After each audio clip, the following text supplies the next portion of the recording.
각종 재난과 사고 속에서 개인적인 고통에 영향을 미치는 부분을 우리가 어떻게 하면 좀 더 행복한 사회로 만드는데 개개인들의 인간 존엄성과 그리고 나아가서 공동체의 행복을 위해서 할 수 있는 일은 무엇일까? 거기서 김수환 추기경님의 어떤 정신을 통해서 배울 수 있는 점은 무엇일까를 고민해 보려고 이런 자리를 마련했습니다. 그래서 오늘 심포지엄은 그 일정표의 프로그램에서 보실 수 있는 것처럼 세 세션으로 구성이 되어 있습니다. 그래서 1세션은 사회적 고통, 그리고 2세션은 개인적 고통으로 이렇게 큰 주제를 잡아보았고요. 그 쉬는 시간 때 이제 저희가 김수환 추기경 연구소에서 매년 사진전을 개최를 하고 있는데 사진전에서 이제 수상작으로 뽑힌 사진들을 감상하시면서 또 수상하는 자리도 있습니다. 그리고 이제 마지막 세션에서 이제 종합 토론으로 각 분야의 전문가분들이 자유롭게 토론하는 자리까지 마련해 놓고 있습니다. 끝까지 함께해 주시면 감사하겠습니다. 개회사로 저희 가톨릭대학교 김수환 추기경 연구소의 소장님이신 임민균 신부님을 모시도록 하겠습니다. 큰 박수 맞이해 주시기 바랍니다. 안녕하십니까, 임민균 신부 인사드리겠습니다. 제 인사말은 저기 자료집에 나와 있지만 그래도 두 번째 단락부터는 제가 그래도 열심히 썼기 때문에 한번 읽어볼까 합니다. 여러분들께서 같이 봐주시면서 함께 이해해 주시면 고맙겠습니다. 세상에는 이유를 알 수 없는 이른바 자기 탓 없이 겪게 되는 고통의 상황들이 무수히 존재한다고 생각합니다. 그리하여 무신론자들은 그리스도교가 고백하는 사랑 자체인 하느님이 이러한 무제한 고통이나 죽음을 허락하는 이유를 어떠한 신학적 논리로도 설명할 수 없다는 점을 그들 이론을 뒷받침하는 정당성의 근거로 제시하기도 합니다. 매우 안타깝게도 우리나라에서는 끊임없이 사회적 참사가 발생하고 있고 추기경님 선종 15주년을 맞이하는 올해 2024년은 천안함 피격 사건 14주기, 세월호 참사 10주기, 그리고 이태원 참사 2주기가 되는 해이기도 합니다. 하지만 아직도 이러한 참사의 직접적인 피해자와 유가족들, 더 넓게는 대한민국 사회가 이 참사들을 어떻게 이해하고 극복해야 하는지, 그리고 국가적 차원에서 어떻게 화해와 용서를 해야 하는지에 대해 올바른 방향을 제시하고 진신 어린 조언을 할 수 있는 정신적 지도자의 부재를 경험하고 있다 생각합니다. 이러한 이유로 김수환 추기경 연구소가 올해에는 고려대학교 행정전문대학원과 공동으로 제14회 심포지엄을 화해와 용서라는 주제로 개최하게 된 것은 매우 뜻깊다고 저는 생각합니다. 구체적으로 다음과 같은 주제에 대해 학문적으로 성찰하고 토론하는 자리가 될 것입니다. 가장 먼저 전치영 교수님께서는 사회적 고통 문제와 관련하여 진실과 처벌 그리고 용서와 관련하여 어떠한 가치를 우선시해야 하는지에 대해 학문적으로 성찰한 결과를 발표해 주실 겁니다. 제가 토론할 것이고요. 이어서 황명진 교수님께서는 개인적 고통 문제와 관련하여 인간이면 누구나 직면하게 되는 트라우마를 영성적으로 어떻게 치유할 수 있는지에 대한 연구 결과를 나눠주실 것이고 홍성수 교수님께서 토론을 맡아주실 것입니다. 마지막으로 이지원 교수님의 진행에 따라 개인적 고통과 사회적 고통의 치유 가능성에 대해 박일영 교수님, 박승찬 교수님, 김학진 교수님, 양천수 교수님, 그리고 개인국 교수님께서 전문가 토론의 장을 펼치실 것이며 화해와 용서라는 종교적 주제에 관해서도 학제 간 공동 연구가 가능하다는 사실을 보여주실 것입니다.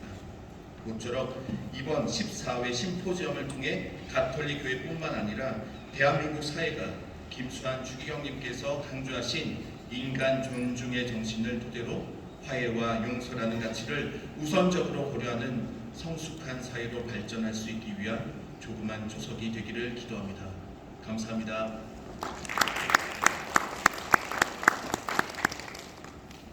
신부님 말씀 감사합니다.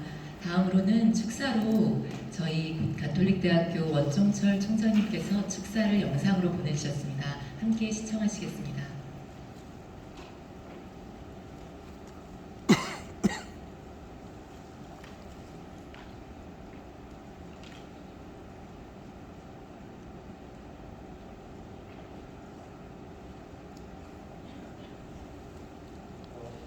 제14회 심포지움 개최를 축하드립니다. 김수환 추기경님께서 살아생전에 안녕하세요. 가톨릭대학교 김수환 추기경 연구소 제14회 심포지움 개최를 축하드립니다. 김수환 추기경님께서 살아생전에 우리에게 주신 많은 가르침에 대해서 심도 있는 연구를 해온 김수환 추기경 연구소의 노력에 감사의 뜻을 전합니다. 이번 심포지움의 주제는 화해와 용서입니다. 인간이면 누구나 직면하게 되는 고통과 상처를 어떻게 치유하고 화해와 용서를 실현해야 하는지 학문적으로 성찰하는 자리가 될 것입니다. 여기서 김수환 추기경님의 실천과 말씀은 우리에게 나침반 역할을 할 것입니다. 특별히 이번 심포지움에서는 화해와 용서라는 주제와 관련하여 김수환 추기경 연구소가 고려대학교 행정전문대학원과 공동으로 숙고하는 자리가 될 것입니다. 이를 통해 화해와 용서가 단지 종교적 용어에 머물지 않고 우리나라, 더 넓게는 전 세계 공동체가 갈등과 대립이 아닌 평화라는 구체적인 열매를 맺는 데 좋은 계기가 되었으면 좋겠습니다. 이번 심포지움에 귀한 발표를 해주실 전치영 교수님과 황명진 교수님께 특별히 감사의 말씀을 드립니다. 또한 논평과 종합 토론에 함께 하시는 모든 교수님들께도 감사드립니다. 전체 사회를 맡아주신 한민경 교수님, 공동 주최를 위해 기쁜 마음으로 협조해 주신 고려대학교 행정전문대학원장 심강호 교수님과 김수환 추기경 연구소장 임민균 신부님께도 감사드립니다. 사도성 바오로의 말씀으로 제 인사 말씀을 마치고자 합니다. 주님께서 여러분을 용서하신 것처럼 여러분도 서로 용서하십시오. 감사합니다.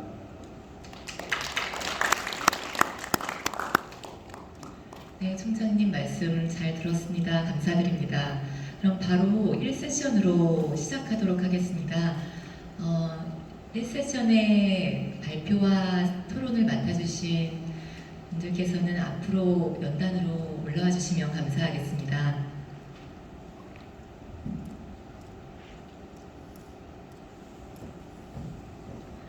먼저 발표자이신 전치영 교수님에 대해 간략히 소개 말씀드리겠습니다.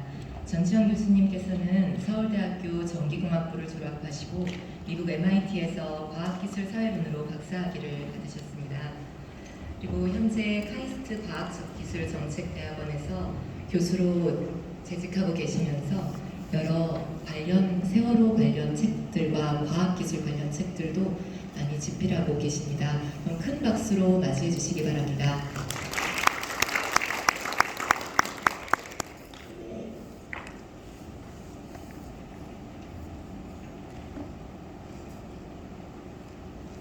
네, 안녕하십니까. 소개받은 카이스트 과학기술 정대학의 전청이라고 합니다. 오늘 이런 기쁜 심포지움 자리에 불러주셔서 감사드리고요. 제가 화해와 용서에 대해서 말할 수 있는 자격은 안 되는 것 같은데 그래도 별제문을 좀 정리하면서 이런저런 생각들을 좀 해봤고요. 그것이 중심으로 말씀드리도록 하겠습니다. 그 슬라이드는 제가 실행하면 될까요?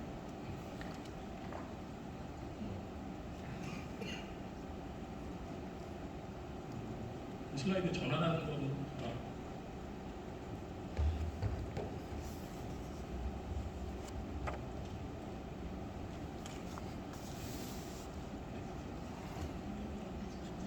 제가 이렇게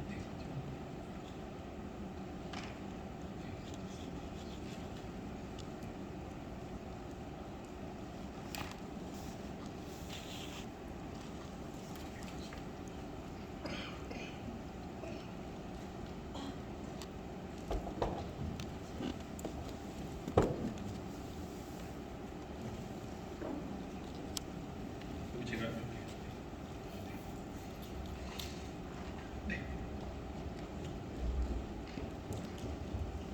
저는 오늘 이 사회적 참사가 일으키는 사회적 고통에 대해서 말씀드리려고 합니다. 이제 이제 엄밀한 연구나 분석을 해서 오늘 가져온 건 아니고요. 지난 몇 년 동안 제가 관찰하고 경험하면서 생각하게 된 것들에 대해서 말씀드리겠습니다. 제가 기억하기로는 한국에서 사회적 참사라는 용어가 등장해서 널리 쓰이게 된 것은 이제 비교적 근래 일입니다. 이제 2014년에 세월호 참사 이후에 이제 재난과 참사에 대한 논의가 폭증했고, 그 전까지는 태풍, 홍수, 가뭄 등 자연재해라고 부르던 사건들과 달리 기술적이거나 사회적인 요인들로 인해 발생하는 사건을 칭하는 말로 사회적 재난, 사회적 참사라는 용어가 확산한 것 같습니다. 특히 2018년에 세월호 참사와 가습기 살균제 참사를 함께 조사하기 위한 조직이 사회적 참사 특별조사위원회라는 별칭을 띠고 출범하면서 사회적 참사라는 말이 미디어에 더욱 자주 등장하게 되었습니다. 사회적 참사 특별조사위원회는 2022년 9월에 종합보고서를 발간하면서 활동을 마쳤습니다. 그리고 그 바로 다음 달인 2022년 10월 29일에 이태원 참사가 발생했고, 이 또한 한국 사회가 겪은 주요 사회적 참사의 목록에 기재됐습니다.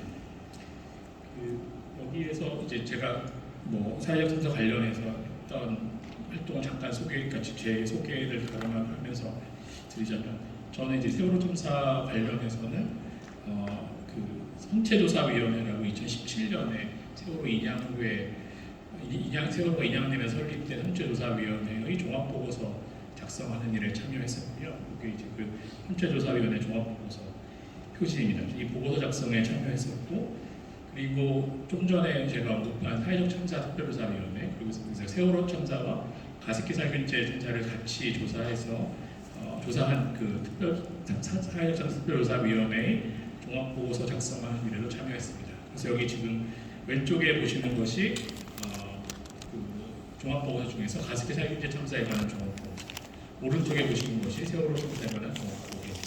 이 두 번의 종합보고서를 다른 선생님들과 함께 작성하는 데 참여해서 위원회의 조사 결과를 정리하는 일을 했습니다.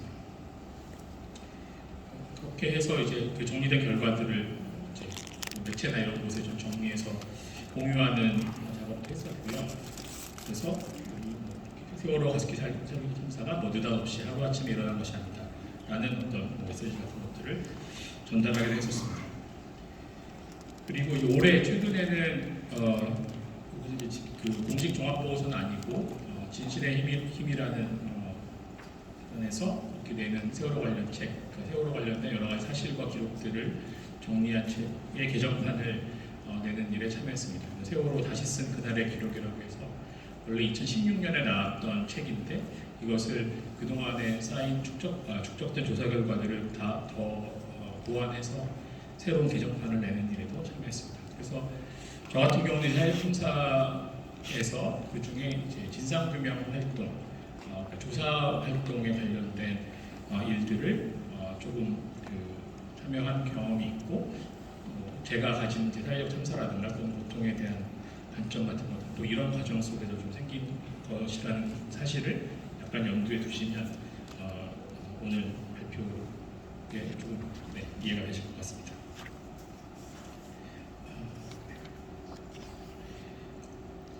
세월호와 가습기 살균제, 이태원 참사로 수많은 인명이 희생됐다는 사실 자체만으로도 우리는 함께, 즉 사회적으로 큰 고통을 겪었습니다. 수학여행길에 오른 고등학생들을 태운 여객선이 침몰하고 가족의 건강을 위해 사용한 살균제가 가족을 죽이고, 또 축제를 즐기러 길거리로 나섰던 젊은이들이 돌아오지 못했을 때 우리는 모두 자기 일처럼 슬퍼했고, 또 이 고통을 기억하겠다고 다짐하기도 했습니다. 크나큰 상실의 경험으로 한국 사회 전체가 집단적 트라우마를 얻었다고도 할 수 있습니다. 그러나 이 참사들이 가져온 사회적 고통은 수많은 생명이 사라졌다는 사실 자체에 국한되지 않았습니다. 충격적인 사건들 이후 진상규명과 책임자 처벌이라는 사회적 요구가 분출되는 과정에서 새로운 사회적 고통이 발생했습니다. 세월호와 가습기 살균제, 이태원이라는 세 사건 모두에서 이 황망한 죽음의 진실을 밝혀달라는 참사 피해자들의 요구는 지연되거나 좌절되었습니다. 진상을 규명하고 잘못이 있었다면 그 책임자를 찾고 그에 합당한 사과와 처벌을 해달라는 요구가 정치적인 공방에 묻히기 일쑤였고 오랜 갈등과 싸움 끝에 겨우 진상규명을 위한 특별법이 마련되고 특별조사위원회가 구성될 수 있었습니다. 많은 사람이 희생된 사건의 진실을 밝히려는 시도, 즉 고통받는 피해자와 우리 공동체를 위로하려는 시도 자체가 또 다른 고통으로 이어졌던 것입니다. 그래서 여러 사회적 참사의 진상규명을 둘러싼 최근 한국 사회의 갈등을 보면 우리는 사회적 고통을 치유하고 화해와 용서로 나아가기 위한 첫걸음조차 순조롭게 떼지 못하고 있는 것 같습니다.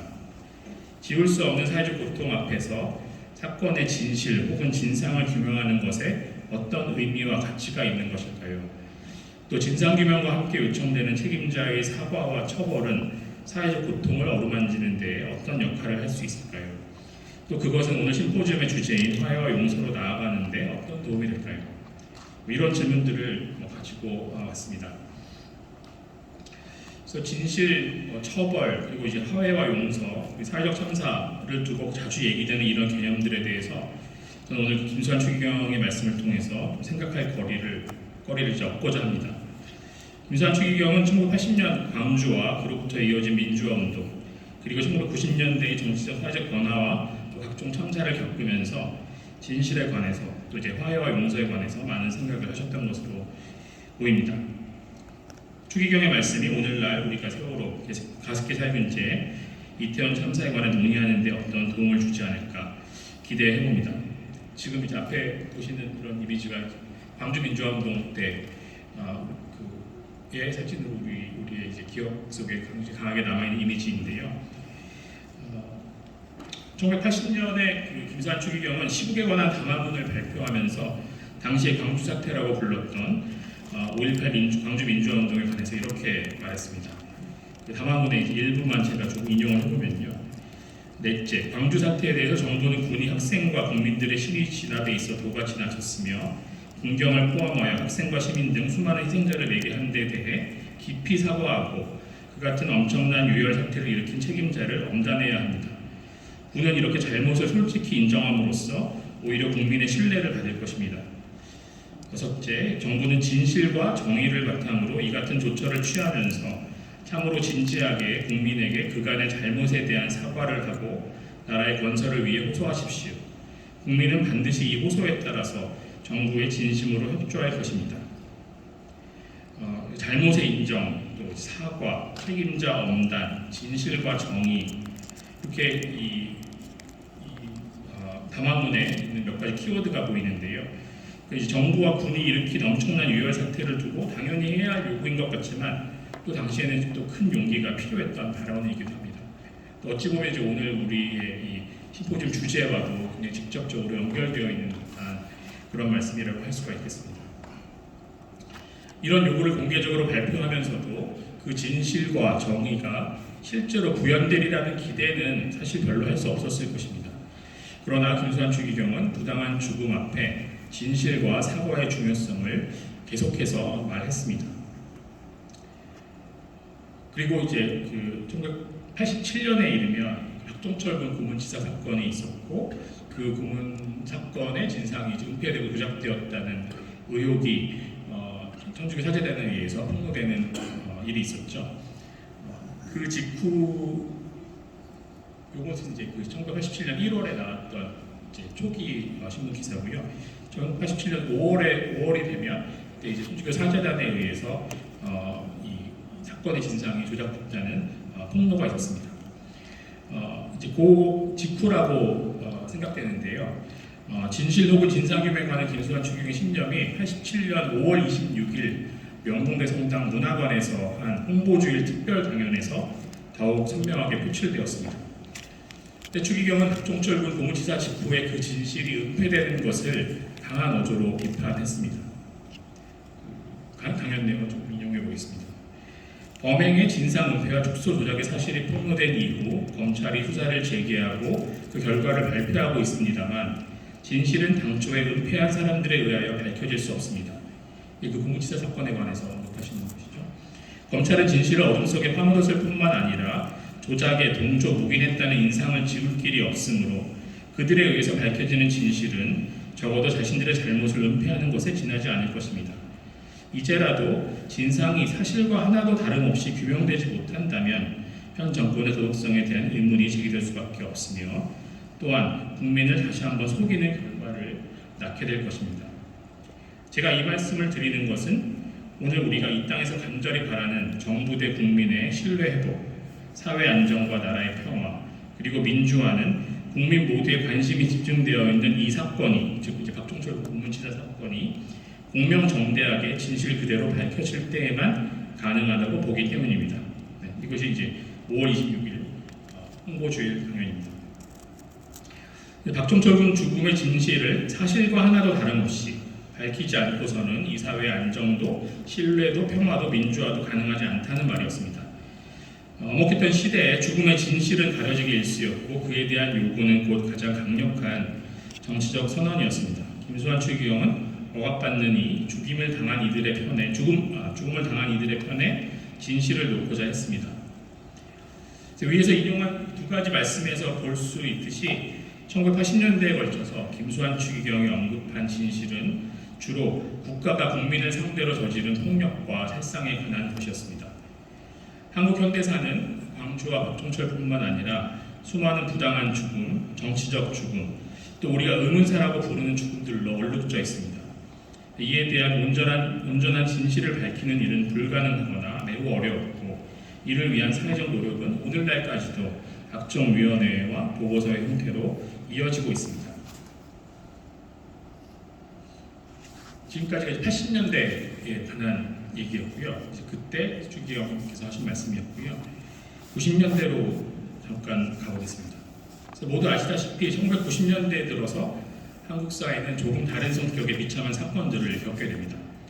1994년 성수대교 붕괴나 1995년 삼풍백화점 붕괴처럼 오늘날 사회적 참사라고 불리는 사건들이 수많은 생명을 앗아가면서 한국 사회를 충격과 공포에 빠뜨렸습니다. 당연하게도 이들 참사 또한 김수환 추기경이 기도하고 권회하고 공개적으로 언급하지 않을 수 없었던 주제였습니다. 그런데 이제 이들 참사에 관한 김수환 추기경의 말씀을 찾다 보니 한 가지 눈에 띄는 점이 있었습니다. 성수대교나 삼풍백화점 붕괴 같은 사건을 거론하면서 추기경은 그 배경에 있는 한국 사회 부패나 황금 만능주의 이런 같은 것들을 지적했습니다. 그런데 이것은 제가 보기에는 이것은 이제 80년대의 광주나 박종철 군 사건에서 진실과 진상규명의 필요를 앞에 내세웠던 것과는 조금 다른 방향이었습니다. 성수대교나 삼풍백화점 붕괴가 1980년대와 연결되는 지점이 있다면 그것은 이제 광주나 박종철보다는 그물에 퍼져나왔던 전직 대통령의 비자금 사건이었습니다. 어떤 부패, 황금만능주의, 돈 이런 것들을 성수대교, 삼풍백화점 붕괴와 삼풍백화점과 더 연결시켰다는 말씀입니다. 1995년 11월에 그러니까 삼풍백화점 붕괴 후 한 5달 정도 지났을 때 서울대에서 한 특별 강연에서 김수환 추기경은 1994년과 1995년에 발생한 일련의 참사에 대해서 이렇게 말했습니다. 서울대 강연 내용을 잠깐 인용하겠습니다. 물질 위주, 황금 만능주의에 전도된 가치관은 성수대교 붕괴, 도시가스 폭발, 삼풍백화점 붕괴 사고 같은 수많은 목숨을 잃은 창극을 초래하였습니다. 지난 23년간 물질적 발전은 크게 있었음에도 불구하고 인간의 발전은 거의 제자리 걸음이라 해도 과언이 아닙니다. 많은 생명이 희생된 도시가스 폭발 사고, 성수대교 붕괴, 삼풍백화점 붕괴 등의 사고를 보고 이를 더욱 실감합니다. 우리가 얼마나 물질에 사로잡혔는가는 전직 대통령 비자금 사건에서도 잘 볼 수 있습니다. 여기서 이제 그 중간에 보시면 지난 23년간 물질적 발전은 크게 있었지만 인간의 발전은 제자리다 이렇게 말씀하셨는데 그럼 이제 1995년에서 23년 전에 무슨 일이 있었고 그 사건을 추기경께서 이제 언급하고 계신 것인데요. 그 사건은 이제 사실은 1971년에 있었던 대연갑 화재 사건이었습니다. 그러니까 추기경께서 성수대교와 삼풍백화점을 보고 떠올리신 것이 1971년의 대연갑 화재 사건입니다. 김수환 추기경은 이 성수대교와 삼풍백화점 같은 사건의 계보를 1980년대의 광주나 박종철이 아니라 1971년의 대연갑 화재에서 찾았습니다. 20여 년 전 서울 도심에서 발생한 대형 화재 사건에서 받았던 충격을 떠올리면서 추기경은 이 물질 만능의 시대에 참으로 요긴한 것은 인간 존중이라고 설파했습니다. 대연각 화재가 그랬던 것처럼 성수대교와 성풍백화점 붕괴도 급속한 경제 발전이 앗아가버린 인간에 대한 참사랑을 상기시킨다고 보았습니다. 대연각 화재를 기억하시는 분도 있고 아닌 분도 계실 텐데요. 이제 서울 도심에 저희 명동 근처에 한복판에 있었던 도심에서 일어난 큰 화재였다고 보시면 되겠습니다. 근데 이 1995년 서울대 강연에서 대연각 화재로 돌아가면서 그때를 회상하는 부분이 있어서 또 좀 인용해 보겠습니다. 저는 1972년 3월 창조지에 평화를 위한 기도에 다음과 같은 글을 썼습니다. 그 전에 성탄날, 그러니까 1971년 성탄날이죠. 대연각에 큰 불이 있고 그 때문에 백수십 명이 희생되었으며 그 중에서 몇십 명이 대낮에 아스팔트 위에 떨어져 죽는 처참한 광경을 보았을 때 그것은 근대화의 상징처럼 솟아있는 고층 건물, 운명의 탑 위에서 떨어지는 인간 추락사 같이 느껴졌습니다. 이것이 오늘날의 인간 실존이라면 과장인가? 라고 물으면서 생각했습니다. 인간이 있고 경제가 있는 것이다. 그런데 우리는 언제부터인지 경제가 있고 인간이 있는 것처럼 살고 있다. 경제 발전이 신앙처럼 숭상되고 있다. 건물만이 아니라 저 길, 저 건널목, 저 언덕, 저 강, 저 다리 어느 것 하나도 인간 생명 존중의 손길이 조금만 더 닿았더라면 그런 사고, 그런 참사는 미연에 방지될 수 있었으리라는 한이 너무나 크다. 더 나아가 우리의 정치 체질과 사회 구조가 전근대적 폐쇄성을 탈피하고 혁신된다면 오늘과 같이 질식할 것 같은 상황에서 참된 인간 구제가 시작될 텐데 하는 아쉬움이 너무나 크다. 그런데도 우리는 여전히 물질 우위의 가치관에 사로잡혀 있다. 이 글을 쓴 지 23년이 지났습니다. 이렇게 이제 추기경이 1995년에 성풍백화점 붕괴 이후에 24년 전에 있었던 대연각 화재의 교훈을 다시 떠올렸고 우리가 갖고 있는 물질 우위의 가치관에 대해서 비판적으로 언급하셨습니다.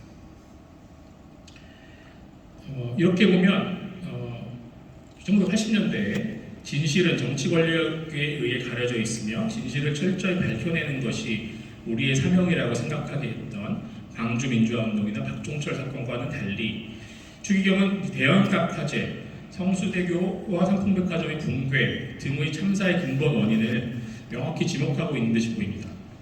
물론 이것은 당시에는 많은 사람들이 공유했던 생각일 것입니다. 1990년대 중반의 사람들이요. 정치적으로 참혹한 사건들과 달리 당시 흔히 인재라고 불렀던 사회적인 참사에서는 진실 혹은 진상규명이라는 과제가 심각한 싸움의 장이 되지는 못했습니다. 근데 1995년에 또 다른 일도 좀 더 있었는데요. 1995년에는 삼풍백화점 붕괴라는 대형 참사뿐만 아니라 5.18 특별법 제정과 전두환, 노태우 두 전직 대통령 구속이라는 큰 정치적 사건도 있었습니다. 성수대교와 삼풍백화점을 1971년에 대연각 화재와 연결했던 서울대 강연을 한 달 후인 95년 12월 한 해를 마무리하는 강론에서 김수환 추기경은 이와 같은 두 갈래의 사건들을 모두 언급했습니다. 그러면서 북녘 땅에 닥친 고통도 잊지 않았습니다. 이 사건들은 모두 광복 50주년이었던 1995년을 슬픔으로 물들였습니다. 12월의 그 연말 강론을 잠깐 언급해보겠습니다.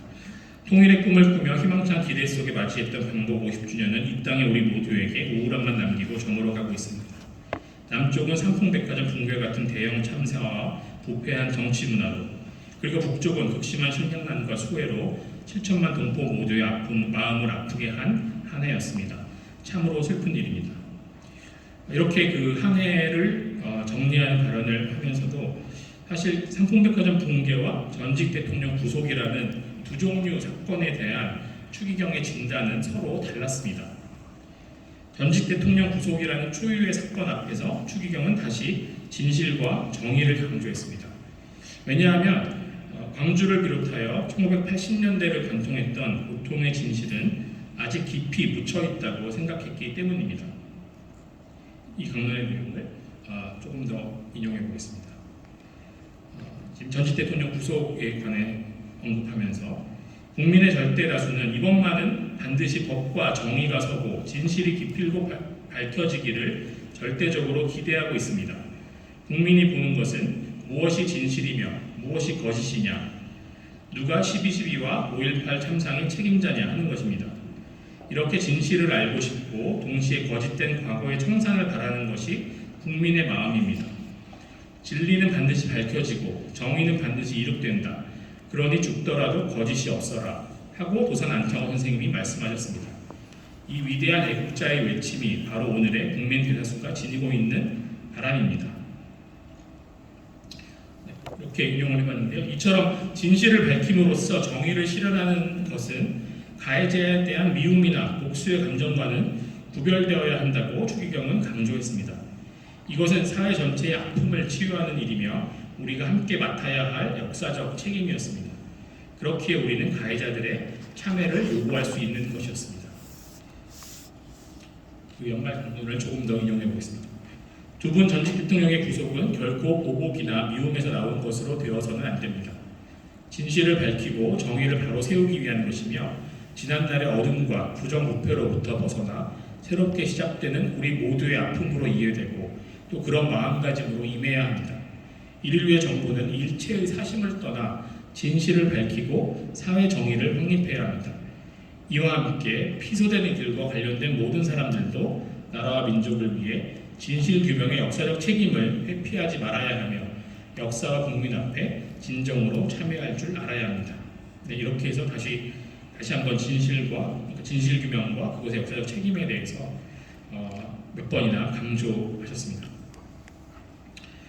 반면에 김수환 추기경에게 삼풍백화점 붕괴를 비롯한 일련의 사회적 참사들은 정경유착, 부정부패 등 한국이 빠르게 발전하는 과정에서 생겨난 중병의 결과라는 사실이 명확했습니다. 이것은 어쩌면 모든 국민이 반성해야 하는 일이었습니다. 강론에서 조금 인용해 보겠습니다. 우리나라는 실로 중병에 걸려 있습니다. 이런 엄청난 사고와 사건을 연발시키는 우리 자신, 한국인은 누구이며 한국이라는 나라는 도대체 어떤 나라인가? 경제적으로도 정치적으로도 많은 성과를 이룩하였으나 이렇게 큰 부정과 비리로 병든 나라, 우리는 누구인가를 깊이 반성해 보아야 하겠습니다. 네, 이렇게 해서 80년대 광주와 박종철 사건 같은 사건들을 대하는 태도와 성수대교 붕괴, 붕괴 또는 대형각 화재와 같은 사건들을 양쪽 다 어떤 생명이 억울하게 급작스럽게 사라져간 사건을 할 수 있겠지만 그 사건을 바라보는 관점이 조금 다른 것을 알 수가 있습니다. 지금까지 살펴본 김수환 추기경의 말씀을 배경에 두고 이제 세월호와 이태원 등 지난 10년 사이에 발생한 사회적 참사에 대해서 조금 말씀을 드리겠습니다.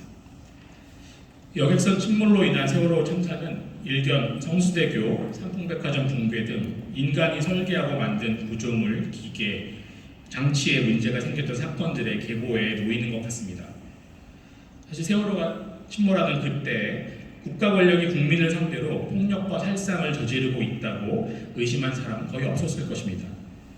아마도 추기경이 삼풍백화점에 관해서 질문한 것처럼 이런 엄청난 사고와 사건을 연발시키는 우리 자신, 한국인은 누구이며 한국이라는 나라는 도대체 어떤 나라인가 라는 자문과 자책의 분위기가 있었다고 할 수 있겠습니다.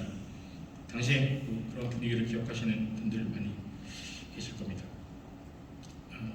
여기 보시면 이제 당시에 이제 참사 진상 규명을 요구하고 특별법 제정을 요구하는 행동들이 많이 있었고 그것을 위해서 수백만 명이 이제 서명 운동을 해서 특별법 제정을 촉구하는 것도 있었고 그런 일들이 있었는데요. 그 사건 초기에는 이제 아까 말씀드린 것처럼 이제 삼풍백화점, 성수대교 이런 것들을 떠올리다가 이렇게 참사의 경과를 조사해서 설명하고 또 잘못이 있었다면 사과하고 책임져야 할 국가가 그 임무를 약간 거부한 듯한 인상을 계속 주게 되면서 세월호 참사가 이제 사실은 더 연장되고 확대되고 사람들이 인식하는 참사의 성격 또한 변화했다고 할 수가 있습니다. 그래서 이런 서명운동 같은 것도 이제 필요했었고 또 대통령을 만나겠다며 팽목항에서 청와대로 가려는 피해자와 가족들의 행렬이 가로막히고 또 진상규명을 요구하는 유가족과 시위대에게 경찰이 물대포를 쏘는 등 국가가 이 참사의 진상이 드러나는 것을 원치 않는다는 그런 것이 분명해지면서 그래서 이 사건을 이제 국민에 대한 국가의 폭력으로 규정하는 움직임이 커졌다고 할 수 있습니다. 그러면서 이제 세월호가 이제 삼풍백화점이 아니라 광주와 더 이어지는 사건으로 인식되었습니다. 제가 이제 되돌아보기에는 그렇다는 그렇게 보인다는 말씀입니다. 그래서 5.18 유가족이 세월호 유가족의 아픔에 공감하면서 위로와 응원을 전하는 일이 있었고 그 연대가 이제 만들어졌습니다. 그리고 또 이제 세월호의 진실이 가라앉아 있는 것은 어쩌면 광주의 진실이 아직 다 밝혀지지 않고 있는 것과 다르지 않아 보였습니다. 이것은 이제 2014년 5월 정도에 나왔던 신문 만평인데 여기 보시면 아까 왼쪽에 보셨던 광주의 유명한 이미지가 왼쪽에 있고 오른쪽에는 이제 세월호 참사를 슬퍼하는 학생들의 모습이 있습니다. 이 두 가지를 이제 나란히 놓음으로써 이제 이 만평이 전달하려고 했던 메시지, 그러니까 세월호가 지금 이제 21세기의 광주와 비슷한 것이 아니냐라는, 특히 이제 국가가 희생자를 대하는 태도 또는 이제 진상규명을 대하는 태도에 있어서 연결되는 것이 아닌가라는 이제 메시지를 내고 있는 듯한 만평입니다. 이것은 이제 2014년 5월이었고요. 참사 한 달 정도 지났을 때이고요. 이것은 2015년 4월, 그러니까 세월호 참사 1주기 정도가 되었을 때 이렇게 그 광주 민주화운동 그 단체에서 세월호 유가족들에게 보내는 응원 또는 위로의 메시지가 있습니다. 이런 식으로 광주 유가족이 있고 세월호 유가족이고 그 둘 사이에 어떤 긴밀한 연결이 만들어지는 모습을 볼 수가 있었습니다. 이것은 이제 2018년 5월경에 나온 신문 만평인데요.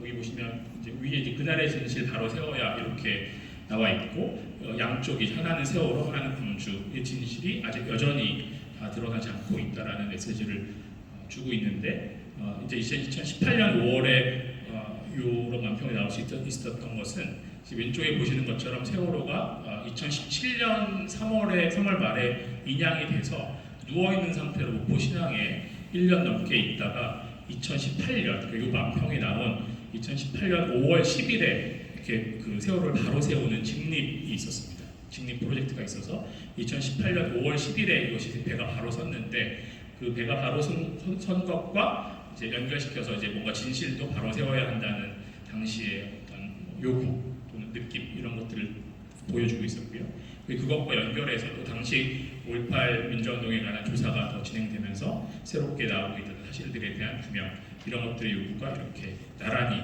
연결되고 있는 것을 볼 수가 있습니다.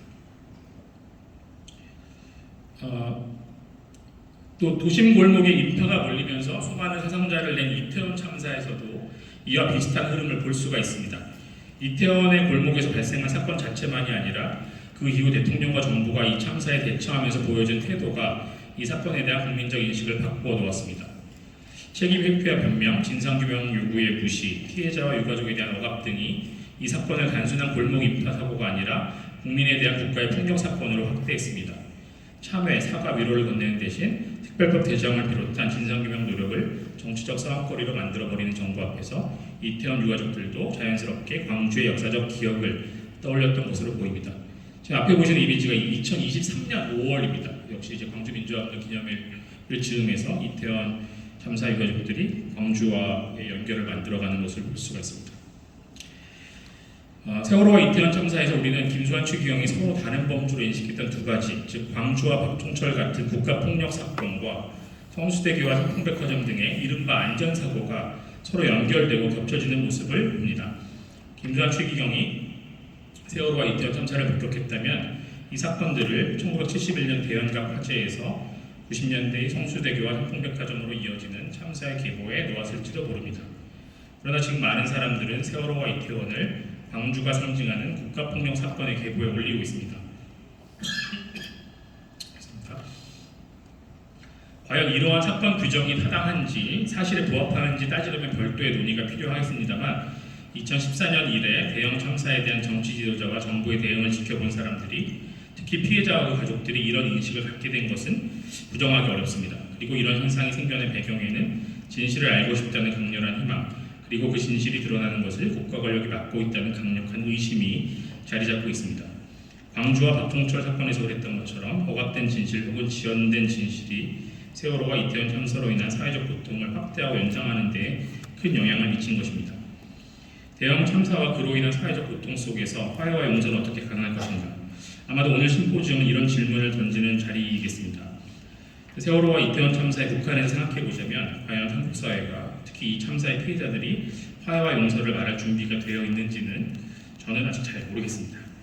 그것은 이제 우리가 아직 진실에 관해 충분히 얘기하지 못했기 때문일 것입니다. 또 비참한 사건 못지않게 그것의 진실을 찾아가는 과정도 너무나 고통스럽기 때문일 것입니다.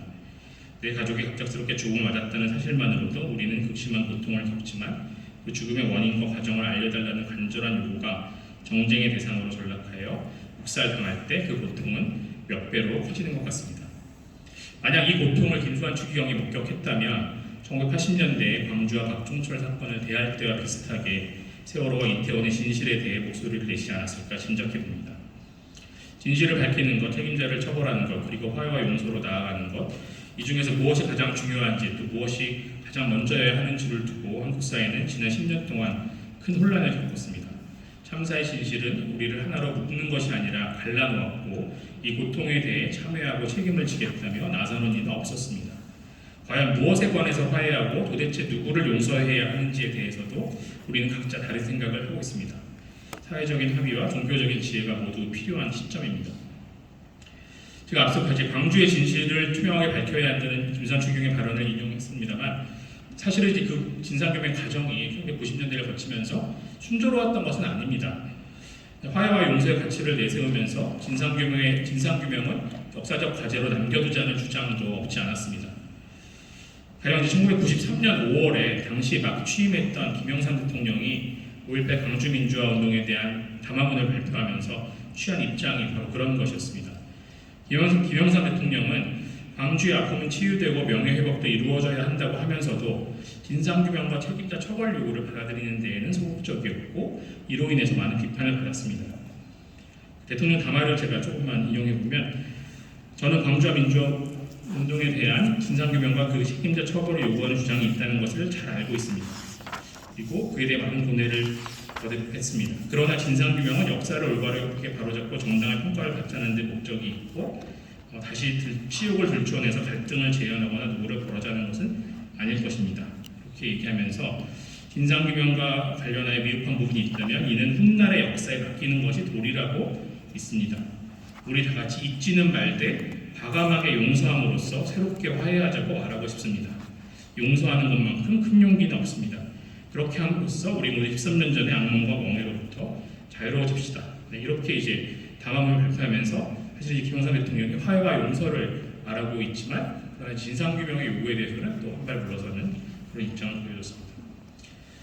이것은 아마도 이제 국민정부가 막 출범한 시기에 광주에 대한 진상규명과 책임자 처벌의 과정이 가져올 사회적 갈등과 혼란을 우려해서 내놓은 입장일 것입니다. 또 21세기 우리가 겪은 참사에 대해서도 이런 입장을 취하는 사람들이 있을 것입니다. 그러나 이제 진실을 밝힐 임무를 김영삼 대통령이 제안했던 것처럼 훗날의 역사에 맡기는 것으로 세월호와 이태원 참사 피해자들의 고통이 조금이라도 덜어질 수 있을지 저는 잘 모르겠습니다. 그들에게 용서라는 큰 용기를 내어달라고 요청할 만한 토대가 마련되어 있는지도 잘 모르겠습니다. 이 문제에 관해서는 제가 앞서 인용했던 김수환 추기경이 1980년대에 박종철 공무지사 사건에 대해서 하셨던 말씀이 2024년에도 여전히 유효하지 않을까 생각해 봅니다. 제가 아까 앞서 인용했던 그 말씀을 다시 한번 인용하면서 마치려고 합니다. 제가 이 말씀을 드리는 것은 오늘 우리가 이 땅에서 간절히 바라는 정부 대 국민의 신뢰회복, 사회 안정과 나라의 평화, 그리고 민주화는 국민 모두의 관심이 집중되어 있는 이 사건이 공명정대하게 진실 그대로 밝혀질 때에만 가능하다고 보기 때문입니다. 87년 5월 26일 홍보주일 특별 강연이었습니다. 네, 이렇게 제 발표는 마치겠습니다.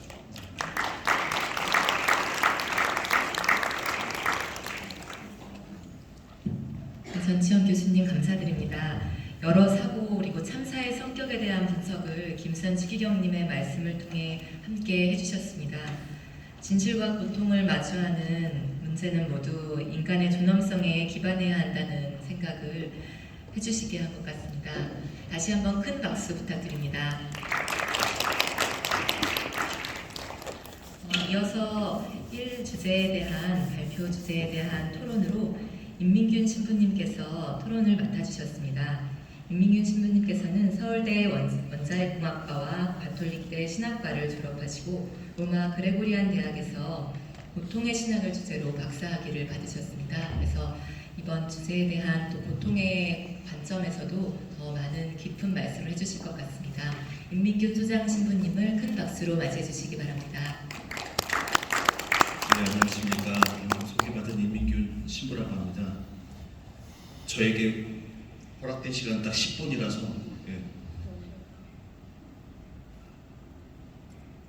아무튼 짧게 한번 해보도록 하겠습니다. 좀 넘더라도 이해 부탁드립니다. 제가 오늘 발표하고 토론을 맡아주신 분들 가운데서 유일하게 신학을 전공한 사람이라 교수님들께서도 그럼 천주교 신학은 고통을 어떻게 이해하고 있나 여기에 대해서 궁금하실 것 같아서 제가 요약을 해봤는데 이것도 짧게는 안 되겠더라고요. 그런데 제가 2분으로 한번 요약해 보겠습니다. 여러분 궁금하시죠? 2분으로 F12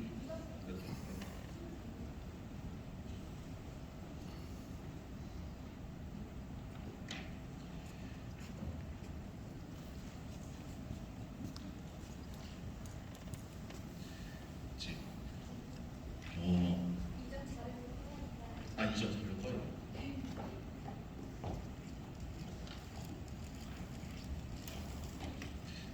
하시는 동안에 제가 말씀드리겠습니다. 이 고통과 관련돼서 신학적으로 제일 중요한 주제 중에 하나가 그리스도교가 다른 종교들과 비교할 때 드러나는 가장 큰 특징들을 여러분들께서 이해하시면 좋겠습니다. 우리 가톨릭 대학교 학생들은 그리스도교 사상과 문화라는 과목을 통해서 그래도 조금이나마 그리스도교가 다른 종교들과 구분되는 특징들을 배웠을 거라고 생각하는데요. 고통의 문제에서 제일 중요한 핵심적 교리를 3개만 꼽으라면 첫 번째로는 종말론적 희망이라는 단어가 있고요. 두 번째는 신이 인간을 너무 사랑해서 몸소 인간이 돼서 모든 인간을 구원하고자 했던 신이 인간이 됐다라는 한자어의 육화라는 단어, 육화 신비를 두 번째로 들 수 있겠고요. 세 번째는 제일 핵심 메시지인 예수 그리스도가 모든 인간을 구원하기 위해 다른 이들의 희생이 아닌 자기 희생을 통해서 십자가 죽음과 부활을 통해서 이 구원 작업을 완성했다라는 3가지 신비에 근거하고 있다 보시면 좋겠습니다. 자, 자료집에 있는 것이 양이 너무 많아서 제가 3장으로 줄였거든요. 제가 더 줄여보겠습니다. 자, 1번 제일 중요한 거 아까 전에 말씀드렸던 것처럼 그리스도교 신앙에서는 종말론적 희망이 굉장히 중요한데요. 이 종말론적 희망이라는 것이 고통의 문제와 어떠한 관련을 갖고 있나 첫 번째 문장에 질문이 있습니다. 그리스도 신앙은 무제한 고통을 겪고 있는 이들에게 어떠한 긍정적인 전망을 제공할 수 있을까? 여러분들께서 삶을 살다 보면 내 탓으로 나의 잘못 때문에 겪는 고통에 대해서는 일종의 사회적인 합의가 있는 것으로 우리는 모두 이해하고 있습니다. 문제는 언제냐? 내 탓 없이 나는 무고한데 왜 나는 고통을 겪을까 할 때 사람들은 그것에 대해서 이유를 알고 싶어합니다. 결론부터 말씀드리면 종교계라 하더라도 이 내가 무지하게 겪고 있는 고통에 대해서 한 문장으로 정리해 줄 수 있는 답변은 불가능합니다. 그럼에도 불구하고 종교계가 고통에 대해서 숙고하고 성찰한 부분에 대해서 여러분들께 말씀드리는 것은 일종의 유의미한 의미가 있다라고 감히 말씀드리고 싶습니다. 첫 번째가 무엇이냐? 아까 전에 말씀드렸던 것처럼 그리스도교 신앙 진리에서 제일 중요한 신앙 진리 중 하나가 종말론적 희망입니다. 그게 무슨 뜻이냐? 이 세상에서 여러분들 살다 보면 이 세상에서 부정한 상황들을 우리는 굉장히 개인적으로나 사회적으로 맞닥뜨리게 됩니다.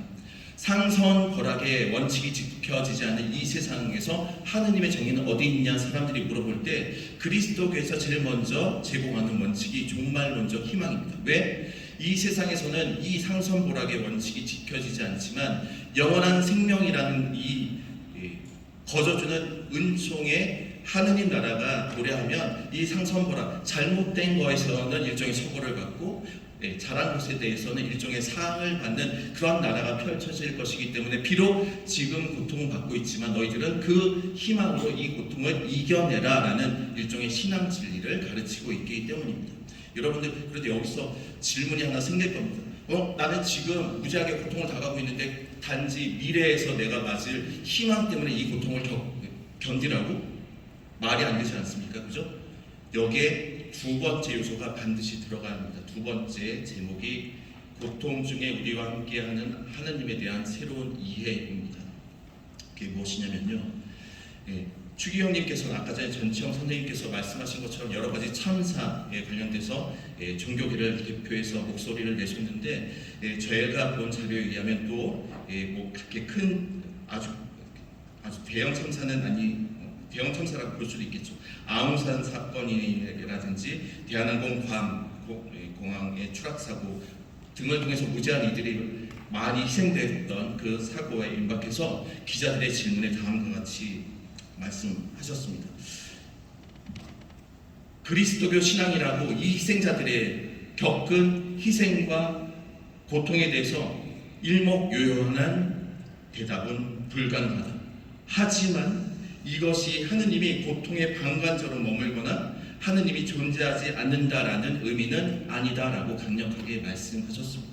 그 이유 근거로 두 가지를 말씀하셨는데 아까 전에 제가 초반부에 말씀드렸던 그리스도교 신앙 진리의 두 가지 핵심 진리와 일맥상통합니다. 첫 번째, 신이 인간을 구원하기 위해서 제일 간편한 방법은 뭘까요?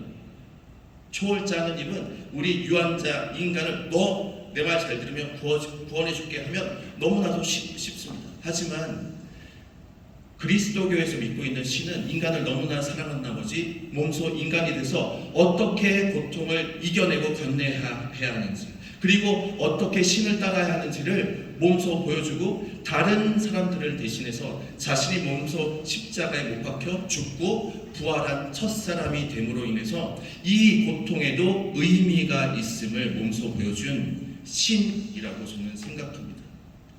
우리가 무지한 고통을 의미 없는 고통을 당하고 있을 때 그리스도교에서 강력하게 그리고 여러분들에게 호소할 수 있는 부분은 무엇이냐? 예수 그리스도도 우리와 함께 아파하신다. 우리와 함께 고통을 당하셨고 우리와 함께 십자가에 못 박혀 돌아가셨다. 그 누구보다 우리보다도 고통에 대해서 더 잘 아시고 깊이 성찰하시고 몸소 체험하신 분이 예수 그리스도다라고 고백하는 종교가 그리스도교라 말씀드릴 수 있겠습니다. 이제 세 번째 마지막인데요. 그렇다면 사회적 참사, 고통의 측면에서 그리스도교가 제시할 수 있는 전망은 무엇일까요? 첫 번째, 두 번째를 종합하면 됩니다. 미래에 이루어질 영원한 생명의 나라, 다른 말로 하느님 나라가 도래하기 전에 현재 그리스도교 교회는 어떠한 삶을 살아야 하는가? 그 미래에 도래할 하느님 나라를 그냥 수동적으로 맞이할 것이 아니라 지금 살고 있는 현재 이 자리에서 우리 교회는 사회적 고통에 능동적으로 직면하고 사회적 목소리를 냄을 통해서 그 하느님 나라를 현재에서 조금이나마 맛볼 수 있다 강력하게 이야기합니다. 두 번째, 십자가의 고통과 죽음을 통해서 우리의 고통을 누구보다도 더 함께 이해하시고 아파하신 하느님의 사랑을 증거할 수 있는 가장 탁월한 방법은 무엇이냐? 나뿐만 아니라 주변에서 소외된 사람들이 부당하게 겪고 있는 사회적 고통에 함께 목소리를 내고 함께 함을 통해서 그리고 어떻게 우리 사회가 하나 되고 일치되고 나아가야 하는지에 대한 방향 제시를 함을 통해서 우리가 종교 진리의 유익함과 그리고 사회에 이바지할 수 있는 부분을 찾을 수 있지 않을까라는 사회적 진리에 관련된 목소리를 신학계에서 낼 수 있다 봅니다. 제일 중요한 거 시간 관계상 지금 더 넘었을 것 같긴 한데 종합은 제가 너무 공들여서 썼기 때문에 처음부터 끝까지 읽고 한 페이지 정도. 고통의 문제와 관련하여 그리스도교를 다른 종교들과 비교할 때 드러내는 가장 특징적인 신앙 진리들은 바로 말씀드린 것처럼 예수 그리스도의 육화 첫 번째, 두 번째 예수 그리스도의 십자가 죽음과 부활, 그리고 세 번째 영원한 생명으로 대표되는 종말론적 희망이라 할 수 있습니다. 이러한 신앙 진리의 중심에는 사랑 자체인 하느님이 계시고 그 하느님 사랑의 1차적 대상인 인간이 자리 잡고 있습니다. 모든 인간을 구원하기 위해 희생적 사랑을 감수했던 예수 그리스도의 모범을 자신의 삶에서 실현하고자 한 김수환 추기경의 의지를 단적으로 엿볼 수 있는 예가 저는 바로 미사중 성찬제정문에서 취한 너희와 모든 일을 위하여라는 추기경님의 주교 3호표라고 생각합니다. 이 3호표에서도 볼 수 있듯이 김수환 추기경님께서 추구하신 복음적 가치의 핵심에는 하느님의 모상대로 창조된 모든 인간의 존엄성이 위치하고 있습니다. 이 존엄성의 가치에서 개인의 능력과 재산, 장애, 유무, 그리고 성별 등의 구분은 중요하지 않습니다. 특히 김추기경님은 이러한 그리스도 신앙의 근거한 논리 외에는 인간이면 누구나 예외 없이 존중받아야 할 존재임을 설명할 방법이 없음을 강조하셨습니다. 이러한 인간 존중의 정신을 바탕으로 김수환 추기경님께서는 각종 정치, 사회적 고통의 상황에 직면하여 종교 지도자로서 목소리를 내는데 결코 주저하지 않았습니다. 하지만 이러한 사회적 담화가 정치적 이데올로기에 휩싸이지 않기 위해 매우 신중한 태도를 유지한 것도 사실입니다. 최근 대한민국 공동체가 세월호 참사와 이태원 참사 등을 겪으면서 만약 추기경님께서 생존해 계시다면 이 사회적 고통에 어떠한 태도와 목소리를 냈을지 추기경님께서 남기신 말씀을 토대로 제가 감히 유추해보면 다음과 같이 말씀드리고 싶습니다. 먼저 김수환 추기경님께서는 무엇보다 먼저 참사의 직접적인 피해자와 유가족들의 아픔에 공감하고 그들의 목소리를 경청하는데 무엇보다 앞장섰을 것입니다. 사회적 고통의 화해와 용서에 있어서 제가 제일 중요하다고 생각하는 것은 어떠한 가치를 우선순위에 먼저 둘 것이냐의 판단 능력이라 생각합니다. 저는 추기경님께서는 그 직접적인 피해자들과 유가족들의 목소리를 듣는 것에 가장 우선적으로 취하지 않았을까 싶습니다.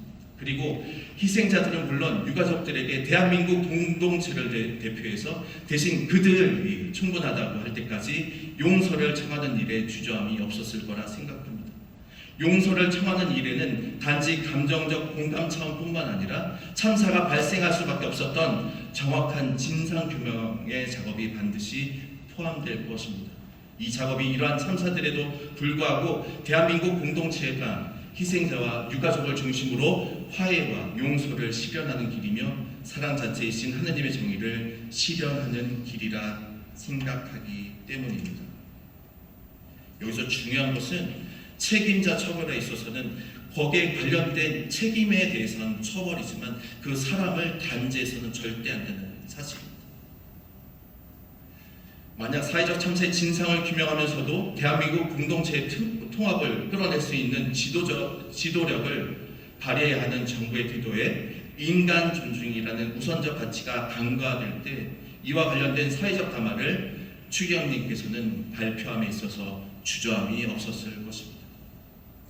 추기경님께서 추구한 인간 존중의 정신은 사회적 고통의 문제와 관련하여 예수 그리스도의 희생적 사랑을 바탕으로 한 사회 정의를 실현하기 위해 신앙과 이성, 더 구체적으로 신학과 과학은 물론 행정학을 비롯한 다양한 학제들 간의 대화와 협력이 필요함을 깨달을 수 있게 합니다. 왜냐하면 이 모든 학문의 중심에는 바로 인간이 존재하기 때문입니다. 다시 말해 이 모든 학문은 인간 개인 삶의 행복을 추구하고 자아 실현을 도모함과 동시에 개인이 모인 우리 공동체가 공익을 실현하고자 하는 공동 목표를 갖고 있기 때문입니다. 앞으로 사회적 문제와 관련하여 종교적 진리를 탐구하는 신학을 포함한 학제 간 교류장이 확대되길 개인적으로 바랍니다. 이러한 장을 통해서 김수환 추기경님께서 추구하신 인간 존중의 정신이 종교의 울타리를 넘어서 시민사회로 확대되는데 공헌할 수 있기를 바랍니다. 그래도 토론이기 때문에 질문 하나만 하고 넘어가겠습니다. 제가 할 질문을 질문하시겠어요? 마이크. 아니 지금 제가 아는 거? 제가 지금 발표적인 질문 하나 아, 하겠습니다. 좀 이따. 예. 제가 개인적으로 고민하는 바인데요. 신부로서도 그렇고 김수환 추경님께서는 천주교 대표봉사자로 사회적 고통과 관련하여 담화를 발표할 때 자신의 담화가 정치적 이데올로기에 휩싸이지 않게 많은 세심한 노력을 기울였다고 밝힌 바 있습니다. 하지만 그의 개인적인 바람과 별개로 추경님의 담화는 때로는 진보적이고 때로는 보수적이라는 평가에서 자유로울 수 없었던 것이 사실입니다. 세월호 참사, 이태원 참사를 진정으로 극복하기 위해 이 참사의 원인을 규명하는 작업이 필요하다는 사실을 부정하는 사람은 그리 많지 않을 것이지만 진상규명이라는 작업도 이데올로기적 평가에서 결코 자유로울 수 없다는 사실 또한 염두에 둬야 저는 할 것이라 생각합니다. 첫 번째 질문에 그냥 같이 하겠습니다. 진상규명도 정치적 성향과 관계없이 객관성을 유지할 수 있는 방법은 전 교수님께서 어떻게 생각하시는지 매우 궁금하고, 이와 더불어서 진상규명을 현실적으로 수행함에 있어서 모든 대한민국 사회 구성원들이 인간 존엄성의 가치를 존중하면서도 그 결과를 문제없이 받아들일 수 있는 방안은 무엇이라고 생각하시는지 좀 광범위한 질문입니다만 한번 의견을 경청하고 싶습니다. 답변해 주시면 감사하겠습니다. 네.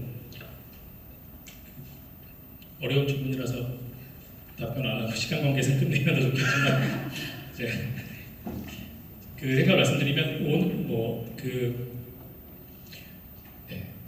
제가 실질적이거나 구체적인 방안을 제시하는 자리가 아니겠지만 이 참사의 진실을 규명하는 것 또는 진상을 규명하는 것에 있어서 이것이 정치 싸움으로 변질하기가 쉬운데 그렇게 되지 않고 객관성을 유지할 수 있는 방법이 무엇인가? 지금 현재 예를 들어 세월호 참사를 조사했던 특별조사위원회나 이태원 참사를 조사하기 위한 특별조사위원회가 객관성을 나름대로 구현하기 위해서 취하는 방법은 여당에서 위원을 몇 명 추천하고 야당에서 위원을 몇 명 추천하고 이렇게 같은 숫자로 추천을 하고 또 대법원이라든가 이제 제3자 변협이라든가 이런 제3자에서 또 위원을 추천하고 이렇게 해서 서로 입장이 다른 주체들이 주로 주체들이 숫자를 맞춰가지고 위원을 추천해서 그 사람들이 모여서 진상규명 활동을 하고 회의를 하면 그래도 이게 객관성이 되지 않을까라고 생각하고 하는 것 같습니다. 근데 이제 저는 이제 그런 방식이 대체로 실패해 왔다고 생각하고 있고요. 사실은 이제 진상을 규명하기 위해 모인 분들이지만 또 어떤 경우에는 자신을 추천한 정치 세력이 이 참사를 어떻게 보는지를 그대로 이제 대변하고 또 어떤 면에서 약간 싸울 준비가 된 상태에서 위원회에 들어와서 진상 규명을 놓고 국회나 다른 곳에서 벌어진 정치적 싸움을 그대로 이어가는 모습도 볼 수 있었기 때문에 현재 어떤 기계적인 중립성, 기계적인 어떤 숫자 맞추기 이런 것들로 진상을 규명하는 것이 굉장히 어렵지 않았나라고 생각하고 있습니다. 그러면 어떻게 할 것인가라 그러면 제가 구체적인 법적, 행정적 지식은 없지만 오늘 이제 김수환 추경연구소 행사이기 때문에 하는 말일 수도 있지만 이런 생각을 좀 해봅니다. 그러니까 이 참사의 진상규명, 사실 이제 추기경은 오늘 제가 인용한 그런 강론이나 강연에서는 진상보다 사실 진실이라는 말을 더 많이 쓰였어요. 저도 그 말을 더 좋아하게 되는데 진실을 규명하기 위해서 필요한 것으로 이제 임명희 신부님이 말씀하셨지만 인간 존중의 가치, 생명 존중의 가치, 또 인간의 존엄성, 또 약자의 편에 서는 것 이런 원칙들을 명확히 가지고 진실과 진상 것을 말씀하셨거든요. 근데 현재 이제 진상규명 활동에서 이러한 우리가 대체로 합의할 수 있다고 생각되는 가치, 약자와 피해자를 존중하고 인간의 존엄성, 생명의 가치 이런 것을 존중하는 가치를 체화하고 있다고 우리가 믿을 수 있는 사람이 별로 없다. 근데 저는 그런 사람이 이 진상규명을 담당하는 위원회면 위원회 또는 어떤 다른 기구면 기구를 이끌어주는 것 그리고 그런 사람 국민들이 그 사람을 보고 또는 어떤 그룹을 보고 저분들이라면 다른 것에 휘둘리지 않고 생명과 인간의 존엄성, 피해자에 대한 존중의 가치를 실현해 나가면서 이것을 할 것이다. 라는 어떤 신뢰를 가지는 상태에서 이런 위원회가 구성되고 돌아간다면 사실은 어떠한 정치적으로 기계적인 중립을 유지하는 것보다 우리 사회의 진상규명의 노력에 조금 더 무게가 실리고 조금 더 신뢰가 실릴 것 같습니다. 그런데 지금 그런 분을 저는 지금 이제 김수환 추경을 그냥 머릿속에 약간 떠올리고는 있는데요. 한국 사회 대부분의 구성원이 저 사람이 이 노력을 이끈다면 그러면 정말 인간의 존엄성과 생명의 가치만을 두고 이것을 하겠지. 이런저런 정치적 압력에는 굴복하지 않겠지라고 믿을 수 있는 그런 사람, 그런 어른이 점점 없고 그런 사람을 찾아서 부탁하기도 여의치 않은 그러한 지금 어떤 사회적인 정치적인 분위기에 있지 않은가 싶습니다. 그래서 어떠한 기계적인 노력보다도 사실은 정말 추경이 계속해서 강조하셨던 기본적인 가치를 중심에 두고 그것을 체화하고 그것을 가지고 사람들을 설득할 수 있는 그런 그룹과 메커니즘이 있어야 되지 않나 그런 생각을 좀 합니다. 네, 교수님 발표와 토론과 답변 감사드립니다. 저희가 그 시간 관계상 플로어에서는 한 질문만 받고 그러고 지나가도록 하겠습니다. 아까 그 마이크 좀 네. 마이크 좀 주시죠. 저희 간사님 마이크 좀 전해주시겠어요?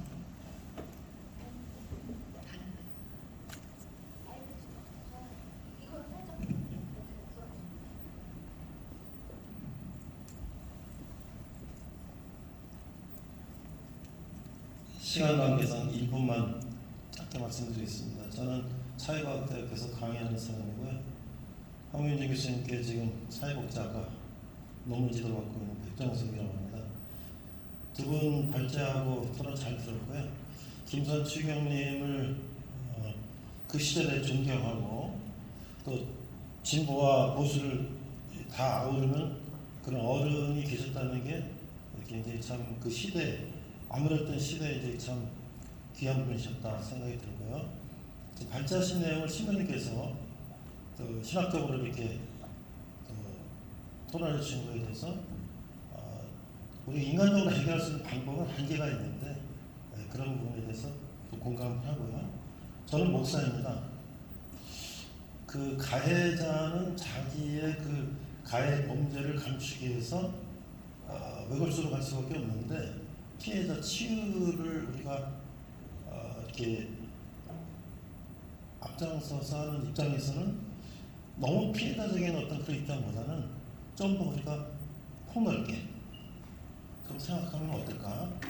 한 가지 말씀드리면 예를 들어서 우리가 광주에 피해자가 많이 있는데 거기에 군인들 피해자는 그 사람들이 자원해서 와서 꼭 그렇게 한 것이 아니고 국가의 공권력에 의해서 강제로 와서 그런 일을 했을 텐데 그 사람들의 죽음은 누가 위로해주나?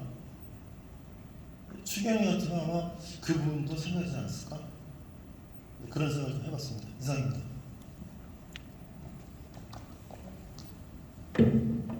(10초만) 제가 말씀드리면 그 추경님께서 왕성하게 활동하던 시대와 지금 시대의 가장 큰 차이점은 그래도 사회적 약자와 소수자들의 의견에 경청하는 그 의미가 훨씬 더 강조된 사회인 것 같습니다.